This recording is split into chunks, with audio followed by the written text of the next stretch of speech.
Hello, my dear students.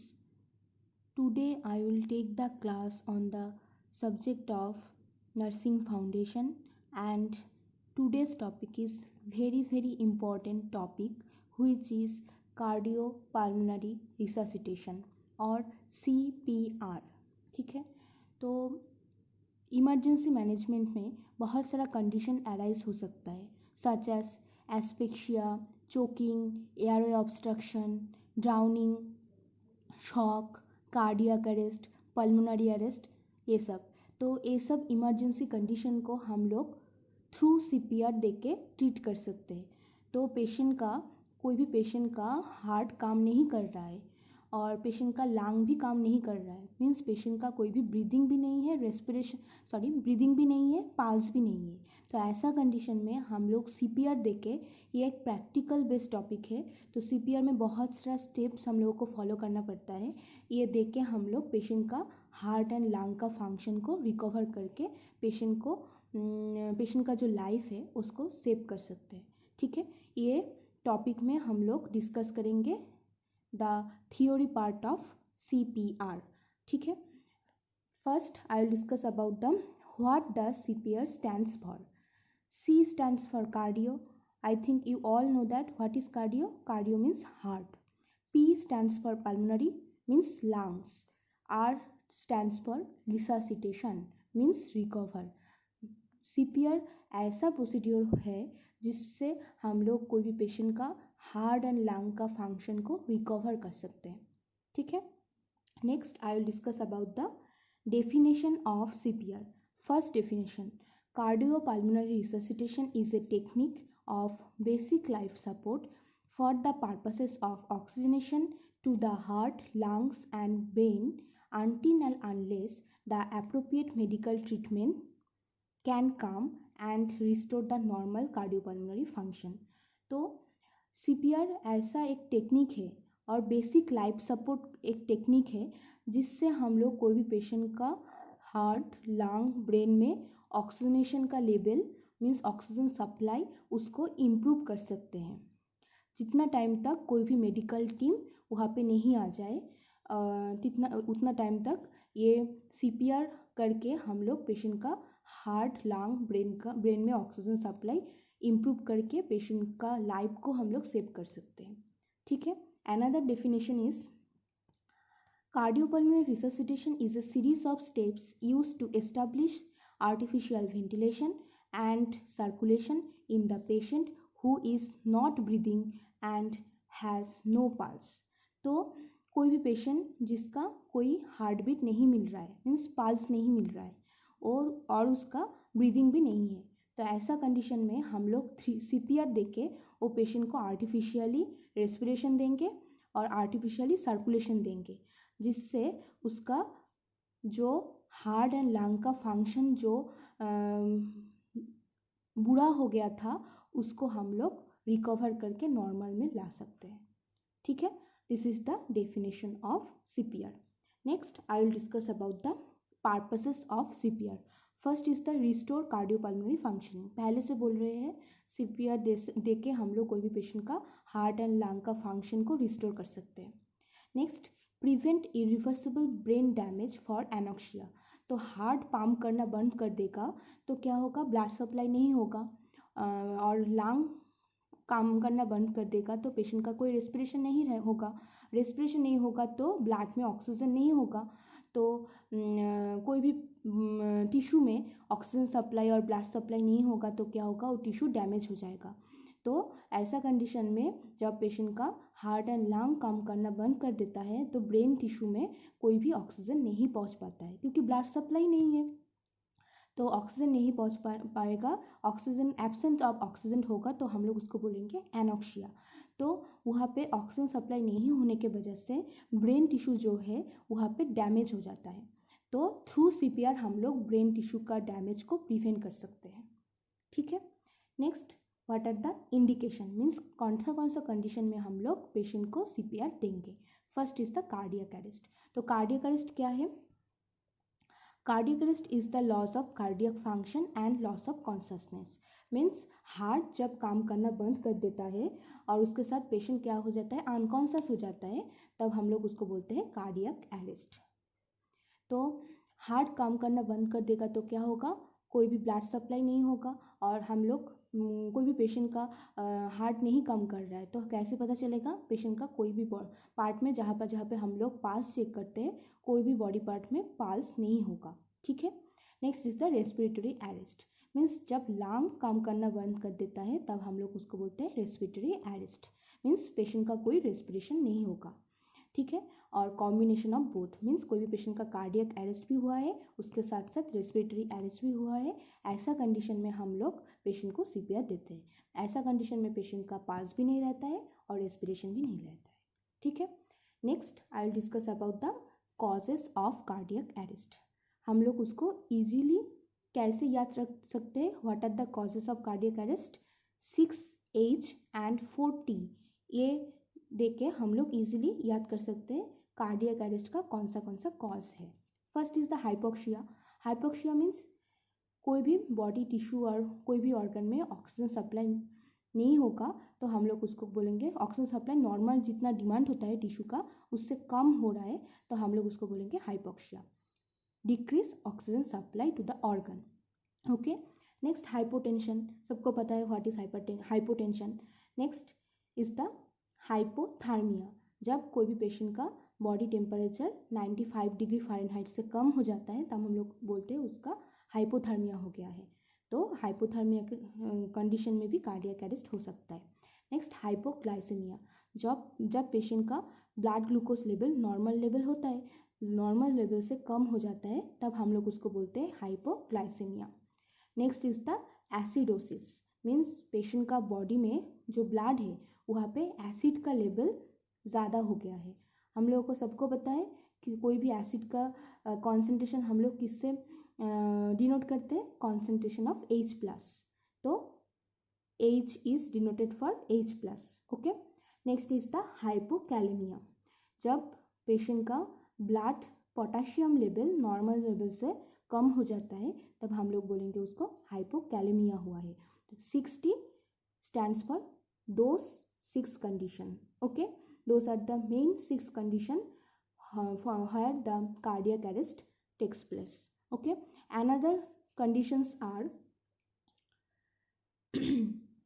cardiac tamponade, तो cardiac टैम्पोनेट एक specific और इमरजेंसी कंडीशन है, इमरजेंसी मेडिकल कंडीशन है जिसमें क्या होता है, जो कार्डियक मीन्स हार्ट का जो सराउंडिंग एरिया जो है और सैक लाइक जो स्ट्रक्चर है वहाँ पे ब्लड और फ्लूइड एक्यूमुलेट हो जाता है, तो वहाँ पे ब्लड और फ्लूइड एक्यूमुलेट हो जाएगा क्या होगा, हार्ट उतना टेंशन नहीं दे पाएगा, हार्ट ठीक ठाक कॉन्ट्रैक्ट नहीं कर पाएगा, हार्ट ठीक ठाक कॉन्ट्रैक्ट नहीं कर पाएगा तो और पंप नहीं कर पाएगा तो ब्लड जो है वो होल बॉडी में सप्लाई नहीं होगा।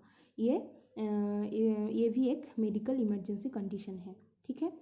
Next T stands for tension pneumothorax, नाम से पता चल रहा है Numa means air and thorax means thoracic cavity, जब एयर लीक करके the air is present between the space of lung and chest wall, जब एयर लंग और चेस्ट वॉल के बीच में जो एरिया है वहाँ पे आ जाता है और उसको हम लोग बोलते हैं टेंशन न्यूमोथोरैक्स, ठीक है। ये कंडीशन में भी कार्डियक अरेस्ट हो सकता है। Next is the thromboembolism, pulmonary and coronary, pulmonary means lung, coronary means heart, तो लंग और हार्ट में कोई ब्लड वेसल में जब क्या हो जाएगा, ब्लड क्लॉट जम जाएगा तो वहाँ पे ब्लड सप्लाई ठीक ठाक नहीं हो पाएगा, लंग में ब्लड नहीं पहुँच पाएगा, हार्ट में जो मसल है वहाँ पे ब्लड सप्लाई ठीक ठाक नहीं हो पाएगा, तो थ्रोम्बोएम्बोलिज्म भी अनदर कॉज है for the development of cardiac arrest. Next is the last cause which is toxicity, कौन सा कंडीशन में टॉक्सिसिटी हो सकता है, डिगॉक्सिन, ये एक ड्रग है और मेडिसिन है जो हम लोग पेशेंट का हार्ट का रिदम ठीक नहीं है, ऐसा कंडीशन इरेगुलर रिदम है हार्ट का बीट ठीक नहीं है, ऐसा कंडीशन में डिगॉक्सिन देते हैं, ठीक है। तो डिगॉक्सिन ज़्यादा ले लिया तो डिगॉक्सिन टॉक्सिसिटी की वजह से भी कार्डियक अरेस्ट हो सकता है। लोकल एनास्थेटिक्स, इंसेक्टिसाइड, ये सब का टॉक्सिसिटी की वजह से कार्डियक अरेस्ट हो सकता है। तो तो 4T stands for the those 4 condition where the cardiac arrest takes place. Okay. Next, I will discuss about the diagnosis of cardiac arrest. Means कोई भी पर्सन का कार्डियक अरेस्ट हुआ है तो हम लोग कैसे डायग्नोसिस करेंगे उसका कार्डियक अरेस्ट हुआ है. तो देयर आर मेनली 3 कंडीशन. तो first is loss of consciousness. वो पेशेंट का कॉन्शियसनेस नहीं रहेगा, मीन्स पेशेंट अनकॉन्शियस हो जाएगा. Loss of apicals and central pulsation, carotid and femoral. Patient का हम लोग जब पाल्स चेक करेंगे, एपेक्स में हार्ट का जो एपेक्स है वो रीजन में हम लोग जब स्टेथोस्कोप देख के ऑस्कल्टेट करेंगे तो कोई भी बीट सुनाई नहीं देगा, हार्ट बीट नहीं मिलेगा. और सेंट्रल जो वेन है, मीन्स सेंट्रल जो आर्टरी है, sorry carotid artery and femoral artery है, वहाँ पे हम लोग जब चेक करेंगे पाल्स, तब भी वहाँ पे कोई भी पाल्स सुनाई नहीं देगा.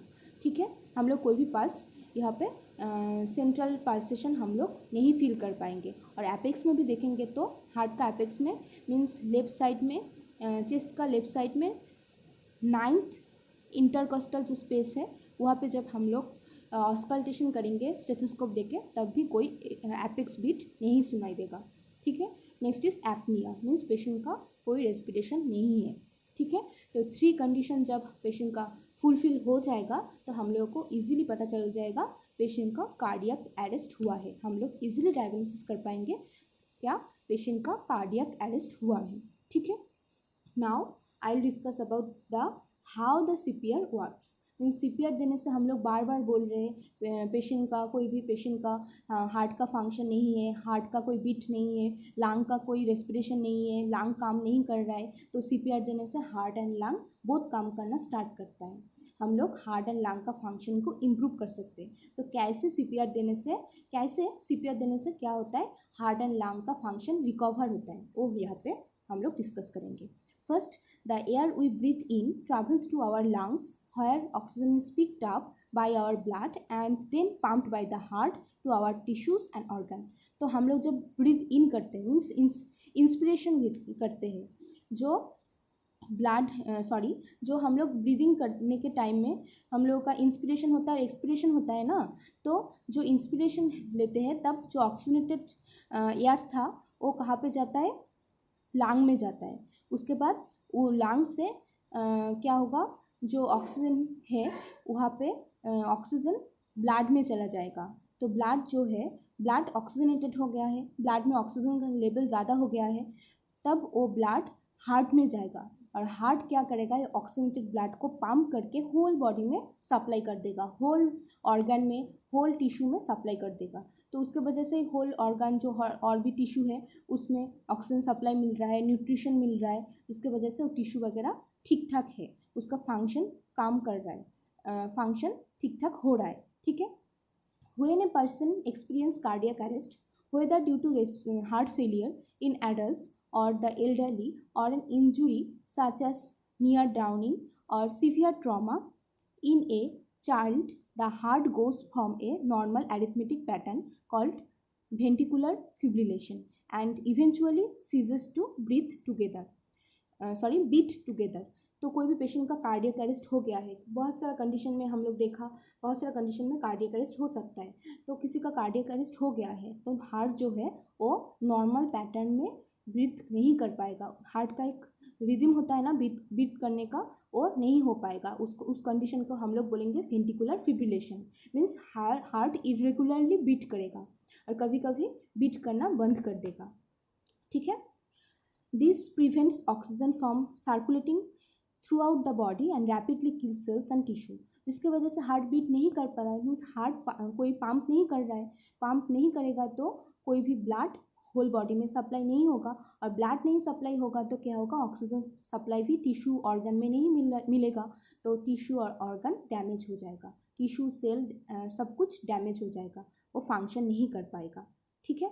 Next, cardio means heart, pulmonary means lung, resuscitation revives और serve as an artificial heart beat and an artificial respirator.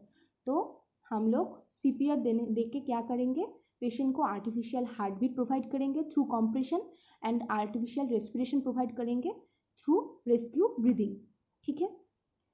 Next, CPR may not save the victim even when perform properly.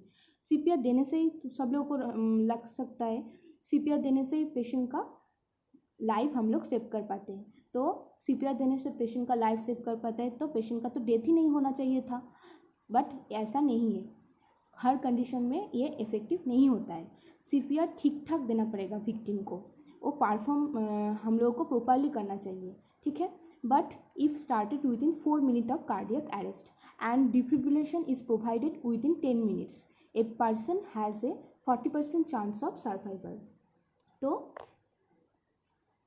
कोई भी पेशेंट का cardiac arrest हो गया है तो उसका 4 minute में हम लोग सीपीआर देना स्टार्ट करेंगे और 10 मिनट के अंदर में उसको डिफिब्रिलेशन देंगे। मीन्स डिफिब्रिलेशन एक मेथड है जिससे हम लोग हार्ट में क्या दे सकते हैं, इलेक्ट्रिकल शॉक दे सकते हैं, जिससे हार्ट नॉर्मल रिदम में आ सकता है।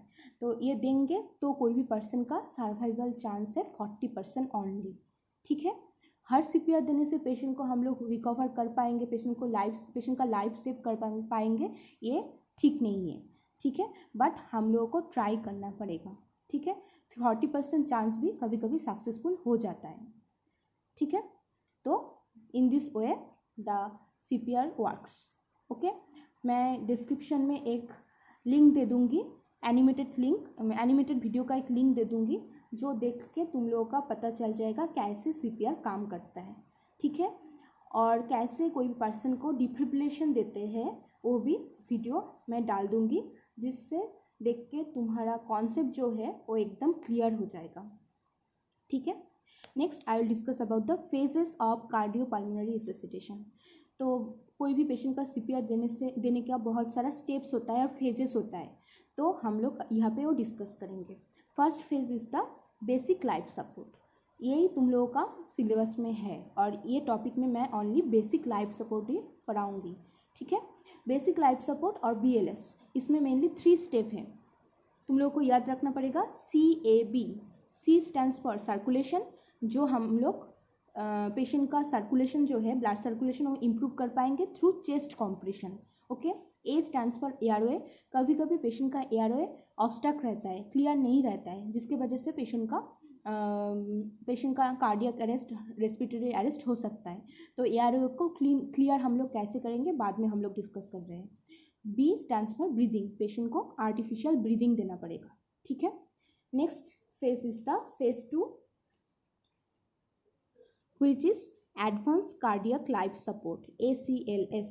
ये थोड़ा एडवांस कंडीशन है, किसी का BLS से काम नहीं हो रहा है और BLS परफॉर्म करना हो गया है। BLS हम लोग मेनली देते हैं जहाँ पे कोई भी मेडिकल सेटिंग नहीं है, कोई भी पेशेंट रास्ता में गिर गया, कोई भी ऐसा कंडीशन में है जहाँ पे कोई भी मेडिकल इक्विपमेंट वगैरह नहीं है, तो ऐसा कंडीशन में हम लोग BLS दे सकते हैं। BLS दे के पेशेंट का हार्ट और लंग का फंक्शन रिकवर कर सकते हैं, और उसके साथ साथ पहले से एम्बुलेंस और इमरजेंसी सपोर्ट सिस्टम उसको पहले से बुलाना पड़ेगा, ठीक है। और नेक्स्ट, कोई भी पेशेंट वार्ड में है और ऐसा कंडीशन में पेशेंट का कार्डियक और रेस्पिरेटरी अरेस्ट हो गया है, तब पेशेंट को इक्विपमेंट देके, बहुत सारा ड्रग देके, बहुत मॉनिटर वगैरह देके हम लोग जो प्रोसीड्यूर उसके ऊपर अप्लाई करेंगे under the CPR, this is advance cardiac life support, okay. इसके अंदर में आता है drugs, D for drugs, DEF, D for drugs, बहुत सारे इमरजेंसी ड्रग पेशेंट को देना पड़ता है। E फॉर ECG, पेशेंट का ECG मॉनिटर करना पड़ता है। F for fibrillation, means patient को कंट्रोल कार्डियक शॉक देना पड़ता है, ठीक है। Next is the last phase which is prolong life support, post resuscitation care. कोई भी पेशेंट को रिससिटेशन देने के बाद पेशेंट को पोस्ट रिससिटेशन केयर देना पड़ता है, ठीक है। Next I will discuss about the what is basic life support. BLS क्या है? It is the life support without the use of special equipment. तो ये पेशेंट का लाइफ सपोर्ट टेक्निक है जिसके लिए कोई भी स्पेशल इक्विपमेंट का ज़रूरत नहीं है, ठीक है। और what is advance life support, ACLS? It is life support with the use of special equipment, example airway, endotracheal tube, defibrillator. तो एडवांस लाइफ सपोर्ट जो है वो मेनली हम लोग बहुत सारा इक्विपमेंट लेके बहुत सारा ड्रग्स लेके पेशेंट के ऊपर जो प्रोसीड्योर करेंगे लाइफ को सेव करने के लिए, उसको बोलते हैं एडवांस लाइफ सपोर्ट। तो कोई भी पेशेंट वार्ड में है तो हम लोग mainly advance life support apply करेंगे, क्योंकि वार्ड में airway, endotracheal tube, defibrillator, medicine, drugs सब कुछ अवेलेबल होता है। और जब कोई पेशेंट कोई नॉन मेडिकल सेटिंग में होता है, मीन्स पेशेंट रास्ता में गिर गया, पेशेंट रास्ता में अनकॉन्शियस हो गया, पेशेंट का शॉक हो गया, ऐसा कंडीशन, तो पेशेंट को वो सिचुएशन से हॉस्पिटल में ट्रांसफ़र करने में तो टाइम लगेगा। एम्बुलेंस आएगा, इमरजेंसी सपोर्ट सिस्टम आएगा, अदर्स लोग आएगा, उसके बाद तो उसको हॉस्पिटल में लेकर जाना पड़ेगा। तो ऐसा कंडीशन में हम लोग कोई भी टाइम वेस्ट नहीं करके, तुम्हारा स्किल है BLS देने का, तब तुम वहाँ पे पेशेंट को CPR दे सकते हो, जिससे पेशेंट का हार्ट और लंग का फंक्शन रिकवर हो जाए। और जितना टाइम में एम्बुलेंस आए उतना टाइम तक तुमको वो CPR परफॉर्म करना है। ठीक है, ये नॉन मेडिकल कंडीशन और नॉन मेडिकल सेटिंग में जो लाइफ सपोर्ट हम लोग परफॉर्म कर रहे हैं वो है BLS। Okay, next, what are the equipments required for CPR? Okay, those are a hard flat surface, means patient को सुपाइन पोजीशन में रखना है, तो उसके लिए एक हार्ड फ्लैट सरफेस ही चाहिए। BLS देने के लिए और कुछ नहीं चाहिए, ओनली एक हार्ड फ्लैट सरफेस चाहिए और एक पर्सन चाहिए जो BLS जो है उसका स्किल जिसको आता है वो पर्सन ही परफॉर्म करेगा। ठीक है, no additional equipment is necessary but in hospital setting, तो हॉस्पिटल सेटिंग में तो आएगा जब पेशेंट को देना पड़ेगा CPR, तो किसके अंदर में आ गया, ACLS के अंदर में आ गया। तो उसके अंदर में क्या आएगा, इमरजेंसी क्रैश कार्ट, तो एक इमरजेंसी ट्रॉली रहेगा और इमरजेंसी एक ट्रे रहेगा जिसमें बहुत सारा मेडिसिन वगैरह रहेगा, इमरजेंसी इक्विपमेंट रहेगा, कार्डियक मॉनिटर रहेगा, डिफिब्रिलेटर रहेगा जिससे हम लोग पेशेंट को इलेक्ट्रिक शॉक दे सकते हैं, वो रहेगा, वो बेड साइड में रहेगा। और क्रैश कार्ट में क्या क्या रहता है, एयरवे इक्विपमेंट रहेगा, सक्शन इक्विपमेंट रहेगा, इंट्रावेनस इक्विपमेंट रहेगा, लैबोरेटरी ट्यूब्स एंड सिरिंज रहेगा, pre pack medication for advance life support. Means जो जितना कुछ इक्विपमेंट वगैरह CPR के लिए चाहिए, मीन्स एडवांस लाइफ सपोर्ट के लिए चाहिए, वो क्रैश कार्ट के अंदर में सब कुछ रहेगा। ठीक है, next I will discuss about the what we have to check before starting the CPR। तो कोई भी पर्सन का CPR देने से पहले हम लोगों को क्या क्या चेक करके रखना है। ठीक है, first, assessment is for crucial importance, it includes, means कोई भी पेशेंट को CPR देने से पहले 3 असेसमेंट हम लोग को करना ही चाहिए। फर्स्ट इज अनरेस्पॉन्सिवनेस, तो पेशेंट अनरेस्पॉन्सिव है और नहीं है उसको कैसे चेक करेंगे, first check the victim for a response, patient को कुछ बोलेंगे, पेशेंट कोई रिस्पॉन्स नहीं कर रहा है। Next, shake shoulders gently, patient का जो शोल्डर है उसको जेंटली शेक करना पड़ेगा और आस्क करना पड़ेगा आर यू ऑल राइट बोल के 2-3 बार आस्क करना पड़ेगा, पेशेंट अनरिस्पॉन्सिव है। नेक्स्ट, हम लोगों को क्या से ब्रीदिंग चेक करना पड़ेगा, नो ब्रीदिंग और no normal breathing, only gasping, patient का कोई नॉर्मल ब्रीदिंग नहीं है और पेशेंट का कोई भी ब्रीदिंग नहीं है, कभी कभी पेशेंट गैस्पिंग कर रहा है। ठीक है, और थर्ड क्या चेक करना है, no pulse felt within 10 seconds, patient का सेंट्रल पल्स चेक करना है कैरोटिड और फीमोरल आर्टरी में, तो वहाँ पे हम लोग 10 सेकेंड वॉच देख के 10 सेकेंड ही वहाँ पे पल्स फील करने का कोशिश करेंगे, पल्स नहीं फील हो रहा है, कोई भी पल्स नहीं है। ठीक है, ये 3 कंडीशन हम लोगों का एसेस करना हो गया। तब हम लोगों का क्या ड्यूटी है, after assessment if the person does not response and 2 people are available, 1 should call emergency number and 1 should begin CPR। तो ये असेसमेंट हो गया है, पेशेंट कोई रिस्पॉन्स नहीं किया, पेशेंट का कोई पल्स नहीं है, पेशेंट का कोई ब्रीदिंग भी नहीं है, तो हम लोग पेशेंट वहाँ पे तुम 2 पर्सन अवेलेबल हो, तो जो जहाँ पे ये इमरजेंसी सिचुएशन हुआ है मिनिमम 2 पर्सन हो, एक जन क्या करेगा CPR परफॉर्म करेगा जिसको BLS का ट्रेनिंग है और जो BLS का कोई स्किल है तो वो क्या करेगा CPR परफॉर्म करेगा, और एक पर्सन को बोलना पड़ेगा इमरजेंसी नंबर जो है जिसको बुलाने से एम्बुलेंस वगैरह आएगा उसको फ़ोन करो। ठीक है, तुमको कोई भी टाइम वेस्ट नहीं करके CPR स्टार्ट कर देना है। ठीक है।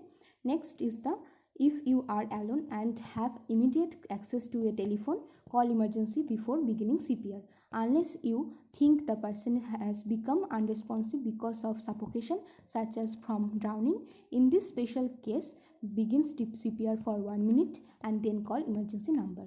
तो ऐसा जब जहाँ पे इमरजेंसी सिचुएशन हुआ है और पेशेंट का कार्डियक रेस्पिरेटरी अरेस्ट हुआ है, वहाँ पे तुम सिर्फ एक ही पर्सन हो और कोई भी नहीं है, तो तुमको क्या करना पड़ेगा, तुम्हारे पास फ़ोन होगा तो तुम पहले इमरजेंसी नंबर में फ़ोन कर दो, तो उतना टाइम में एम्बुलेंस भी आ जाएगा और उसके बाद तुम CPR करना स्टार्ट करो, ठीक है। और कभी कभी स्पेशल कंडीशन हो सकता है, कोई तुमको लग रहा है पेशेंट का जो सफोकेशन हो रहा है वो ड्राउनिंग के वजह से हो रहा है, मीन्स पेशेंट डूब गया था उसके वजह से सफोकेशन हो रहा है और पेशेंट कोई भी एयर ऑब्स्ट्रक्शन की वजह से सफोकेशन हो रहा है, तो ऐसा कंडीशन में तुमको कोई भी टाइम वेस्ट नहीं करके फर्स्ट तुमको CPR स्टार्ट करना है। CPR देना है ओनली 1 मिनट, तुमको CPR दे के उसके बाद इमरजेंसी नंबर में कॉल करो, ठीक है। क्योंकि कोई भी पेशेंट ड्राउनिंग होके सफोकेशन होके एयर ऑब्स्ट्रक्शन और कार्डियक अरेस्ट हो गया है, तो ऐसा सिचुएशन में तुमको पेशेंट को पानी से निकालने में कितना टाइम लग गया है। और हम लोग देखा ब्रेन में हम लोग को पता होना चाहिए ब्रेन में 3 मिनट से ज़्यादा ऑक्सीजन सप्लाई नहीं होने से ब्रेन का टिश्यू डैमेज हो जाता है, तो तुम कार्डियक अरेस्ट का होने से 4 मिनट में CPR स्टार्ट करो तो इफेक्टिव होगा। तो तुमको पहले CPR करके 1 मिनट CPR करके उसके बाद इमरजेंसी नंबर में डायल करना है और कॉल करना है, ठीक है। क्योंकि पानी से निकालने ही तो 2 मिनट लग ही जाता है, 2-3 मिनट तो लग ही जाता है और बचा रहा 1 मिनट, तो 1 मिनट के अंदर में तुमको CPR स्टार्ट करके उसके बाद इमरजेंसी नंबर में कॉल करना है।